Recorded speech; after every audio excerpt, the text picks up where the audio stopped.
ایک اور ماں جی اس ٹائم ہمارے ساتھ موجود ہیں اور ٹیچنگ کرتی رہی ہیں یہ ماں جی اپنے وقت میں 3 جگہ پر ٹیوشنز پڑھاتی رہی ہیں اور اس کے بعد آج زندگی ہے کہ یہاں پر موجود ہیں. اور یہ ایک بڑا مشکل ٹائم ہے کہ اپنی زندگی میں اپنے ہاتھوں سے کمایا ہو, اولاد کو پالا ہو, کھلایا ہو, ایک اچھا وقت گزارا اور اس کے بعد آپ یہاں پر آئیں, اس کے بعد آپ کسی اور کے آگے ہاتھ پھیلانے کے قابل ہو جائیں. یہ کتنی بڑی اذیت کی بات ہے کہ آپ نے خود جب ایک ساری زندگی سب کو دیا ہو, فیڈ کیا, مدد کی ہو ہر کسی کی, اور آگے جا کے جب آپ کا ٹائم آئے تو آپ کو کوئی مدد نہ کرے, آپ مدد کے لیے ہاتھ پھیلانے پہ مجبور ہو جائیں. ماؤں کو اس اسٹیج پہ لا کے کھڑا کر دیا. ٹھیک ہے, نہیں روٹی کپڑا مکان تو اللہ دے ہی دیتا ہے, صرف عزت چاہیے, اولاد کا سہارا چاہیے. طرف سے عزت چاہیے, سہارا چاہیے, صرف اتنا دل کو ہو کہ ہاں بھائی یہ ہے, میری اولاد ہے. تو میں نے جو بچہ اپنا پالا ہے وہ پری میچور بچہ تھا, جس کو میں نے اتنی مصیبتوں میں نے تو مشقتوں سے پال کے بڑا کیا. ٹھیک ہے, میں یہ نہیں کہتی کہ یہ احسان ہے, ماں باپ کی بھی فرض ہے. ایک دیکھیں, ایک ترازو کے 2 پلڑے, اس میں ایک کے اندر حقوق ہے, ایک کے اندر فرائض ہیں. ان دونوں پلڑوں کو برابر ہونا چاہیے. ایک طرف کے حقوق جو ہیں وہ دوسری طرف کے فرائض ہو جاتے ہیں, اور دوسری طرف کے جو وہ اس طرف کے ہو جاتے ہیں. ٹھیک ہے, تو میں نے تو اپنا یہ فرض سمجھ کے پورا کیا کہ میرا تو فرض تھا, جو اللہ تعالیٰ نے مجھے ذمہ داری سونپی ہے میں اس میں پوری اتروں. آپ کے کتنے بچے ہیں؟ میرے ہوئے 3 بچے تھے. ایک پہلے بیٹی وہ تو ہو گئی تھی, پھر بیٹا. 3 بچوں میں سے میرا ایک یہ بچہ, یہ بھی پری میچور تھا, اس کا لائف رسک پہ تھا. ایک بیٹا ہے آپ کا؟ ایک ہی بیٹا. اور شوہر کی 6 سال پہلے ڈیتھ ہو گئی ہے. تو یہ بیٹا بھی جو ہے, یہ اس کی 6 سال پہلے میں نے شادی کی ہے. بس تب سے ہی آہستہ آہستہ آہستہ آہستہ حالات جو ہیں وہ, حالانکہ میں سارا اخراجات میں خود اٹھاتی تھی. جاب کرتی تھی؟ میں جاب بھی کرتی تھی, میں 3 شفٹوں میں ٹیوشننگ بھی کرتی تھی. تو ابھی میں نے تو صرف 4-5 ماہ پہلے ہی جاب چھوڑی ہے کہ میں بے گھر ہو گئی. 4-5 ماہ پہلے جاب چھوڑی اور تب بھی یہاں پر آ گئی؟ میں یہاں پہ آ گئی نا, کہ جو میرا ٹھکانہ نہیں رہا. کمانا چھوڑ دیا نا؟ کمانا چھوڑ دیا, پیسے دینا چھوڑ دیے نا. 3 سال سے تو میں اپنے گھر سے نکلی ہوئی نا, اپنے بیٹے سے جدا ہوں. 3 سال. کیا وجہ تھی؟ وجہ یہی کہ اس کی بیوی نہیں چاہتی تھی کہ یہ ماں ادھر رہے. حالانکہ میں اپنا سارا کام بھی خود کرنا, میں نے باہر سے کما کے بھی لانا, سب کچھ خود کرنا. پھر میری سسٹرز نے مجھے دی سپورٹ, سب کے گھروں میں انہوں نے مجھے یہ کہا چلو 2 وقت کی روٹی ہے نا, کہیں پہ بھی آپ کو مل جائے گی. میں نے اپنا اتنا جتنا میرا گھر کا سامان تھا میں نے ڈونیٹ کر دیا. میں نے کہا میری جان خود میں اپنے آپ کو نہیں اٹھا سکتی, میں سامان کو کیا آگ لگاؤں گی. پھر میں کبھی کسی کے گھر, کبھی کسی کے گھر, کبھی کسی کے گھر. اب آ کے 3 سال سے وہ مجھے کر رہے تھے سپورٹ. اب آگے ظاہر ہے ان کے بچوں نے بھی کہنا شروع کر دیا کہ جب اپنا بیٹا ہے تو ہم کیوں کریں. پھر 4-5 مہینے پہلے میں نے جاب چھوڑی ہے, کیونکہ میرا جس اسکول میں جاب کر رہی تھی میں اس اسکول میں بھی رہی ہوں. چھوٹا سا روم تھا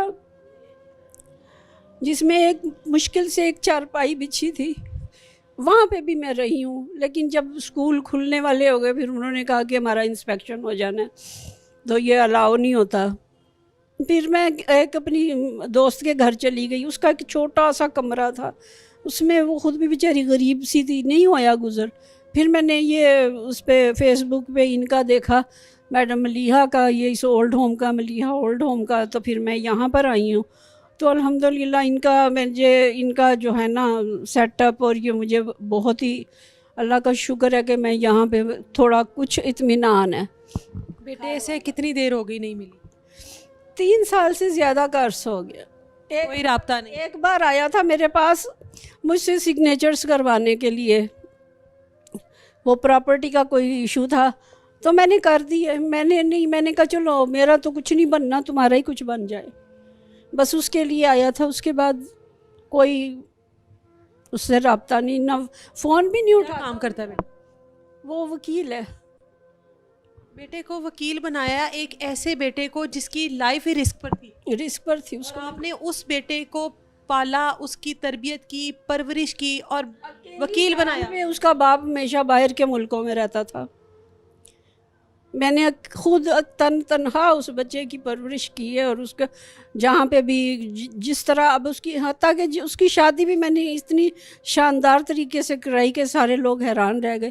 میں نے کہا چلو یہ بھی آخری میرا فرض ہے نا, جو میرے فرائض. شادی آپ نے اپنی مرضی سے کی تھی؟ میں نے, ہاں جی, ارینج میرج تھی. اور پھر بہو کے ساتھ نہیں بن سکی؟ وہ بس پتہ نہیں, یہ تو اب کیا پتہ. یہ کیوں بہویں آتی ہیں تو وہ چاہتی ہیں کہ جو ہماری ساس ہے وہ نہ ہو, یا وہ چھوڑ کر چلی جائے, یا نکل جائے, یا دنیا سے چلی جائے. یہ کیوں لڑکیوں کی خواہش ہے؟ معاشرے میں آج کل جو ہے نا وہ ٹرینڈ یہی چل پڑا ہے کہ بس میاں بیوی اور تیسرا کوئی نہیں. حتیٰ کہ کچھ میں نے یہ پڑھتی رہتی ہوں, دیکھتی رہتی ہوں کہ علماء تک نے فتوے دے دیے ہیں کہ شوہر کی ماں باپ کی خدمت کرنا بیوی کا, اس کی بیوی کا فرض نہیں ہے.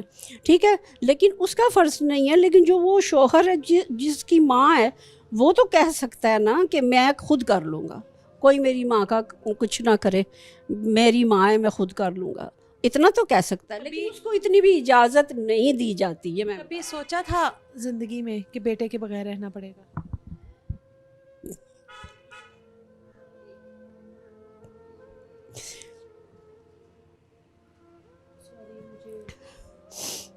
یہ تو اب حقیقت ہے. اب حقیقت سے تو انسان آنکھیں نہیں چرا سکتا, جتنا مرضی چرا لے. سوچا نہیں تھا. میں تو کہیں کسی کے گھر ملنے بھی چلی جاتی تھی نا, ہمارے 3 سٹیز میں, راولپنڈی, پشاور, لاہور. میں پٹھان ہوں اصل میں پشاور سے ہوں, پشاور بھی جانا پڑتا ہے. تو اس کو میں کچھ دنوں کے لیے بھی جب جوان بھی ہو گیا تھا تو کچھ دنوں کے لیے بھی چھوڑ کے جانے پہ بڑا میرا ہوتا تھا. وہاں میں نے جا کے باتوں باتوں میں ذکر کرنا, تو میرے بھانجے بھتیجیاں مجھے چھیڑتے ہوتے تھے, کہتے دیکھو بہانے سے یاد کر رہی بیٹے کو. تو میں نے کہا نہیں, بیٹے کو یاد کرنے کے لیے کسی بہانے کی ضرورت تھوڑی ہوتی ہے. بیٹا ہے وہ, مطلب ہر بات میں بیچ میں بات آتی ہے. تو یہ تو آپ نے جو بھی کویسچن کیا نا, یہ مجھے آج تک کسی نے نہیں کیا کہ آپ نے زندگی میں کبھی سوچا تھا. بیٹا سوچتا کوئی بھی نہیں ہے کہ اس کے حالات ہمیشہ ہر انسان کی یہ نیچر ہے کہ وہ بہتری کے بارے میں سوچتا ہے, بہتر حالات کے بارے میں سوچتا ہے. برے حالات کے بارے میں کوئی نہیں سوچتا کہ مجھے اس کنڈیشن میں سے بھی گزرنا پڑے گا.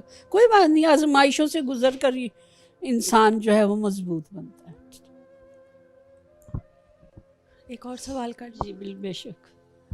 عیدیں بھی گزرتی ہوں گی, تہوار بھی آتے ہوں گے, تکلیف بھی آتی ہوگی, بیماری بھی آ جاتی ہے کبھی کوئی ایسی کہ آپ کو سب سے زیادہ اپنوں کی ضرورت ہوتی ہے. کبھی عمر کے اس حصے میں دوائیوں سے زیادہ نا زخم جو ہیں وہ اپنوں کی وجہ سے ہیل ہوتے ہیں. تو وہ آپ ظاہر دروازوں کی طرف دیکھتی ہوں گی کہ شاید میرا بیٹا آ جائے. خود کیا آئے گا, وہ تو اس کو فون تک بھی نہیں آتا. اگر میں کروں, اس نے پتہ نہیں مجھے بلاک کیا ہوا ہے کیا, کبھی کال نہیں گئی. میں آپ کی بات کرواؤں آپ کے بیٹے؟ نہیں کرے گا, وہ بھاگ جاتا ہے ایسے, کیونکہ میری بہنوں نے بڑی دفعہ کوششیں کی ہیں. میری ایک اللہ کا شکر ہے, انہوں نے بڑا میرا ساتھ دیا. میری بہنوں نے بڑی کوششیں کی ہیں. وہ کیوں اتنا بدزن ہو گیا, کیوں اتنا بیزار ہو گیا؟ کہ اپنی وہ اس کی بیگم کی طرف سے صحیح وہی ہے نا, ایک سائڈ رکھو تو یا مجھے رکھو گے تو یا اس کو رکھو. ہماری ایک اور بھی بہن ہے یہاں پہ, ان کے ساتھ بھی سیم کیس ہے. ان کے بیٹے کہتے ہیں کہ ٹھیک ہے ماں جی آپ آ جائیں, ہم آپ کو رکھ لیتے ہیں, میں بیویوں کو طلاق دے دیتے ہیں. تو ایسے ایک ماں تو نہیں چاہے گی نا کہ وہ اتنی مشکلوں سے اپنے بیٹے کو اتنا پڑھا لکھا کے کسی پوسٹ پہ پہنچا کے اس کی شادی پہ آج کو آپ شادیاں آسانی سے ہوتی ہیں, کتنے اخراجات ہوتے ہیں, کروا کے پھر وہ کہے جی آپ طلاق دے دو. کوئی ماں یہ نہیں کہے گی. میرے ایسی اولاد سکھی رہ لیتی ہے جن کی مائیں اس طرح رو رہی ہوتی ہیں؟ نہیں, یہ نہیں ہو سکتا کہ وہ اس کا دل مطمئن ہو نا. مجھے ہمارا ایک کامن وہاں پہ ہے محلے میں دکاندار, وہ بچہ وہ بڑا میری وہ کرتا ہے, عزت کرتا ہے. اس کو پتہ چلا کہ میں وہاں گھر سے جا چکی ہوں, تو وہ کہتا ہے ماں جی میں نے دیکھا آپ کا بیٹا بھی نا مطمئن نہیں ہے, وہ پریشان ہے, وہ بھی پریشان ہے. اور اللہ جانے اس کو کیا تھریٹ ہے، کیا اس کو وہ ہے، وہ اس نے یہ اس طرح کا جو ہے نا وتیرہ اختیار کیا ہوا ہے، اللہ بہتر جانتا ہے۔ کبھی ایسا لگا خیال میں کہ صبح اٹھوں گی تو بیٹا سامنے ہوگا؟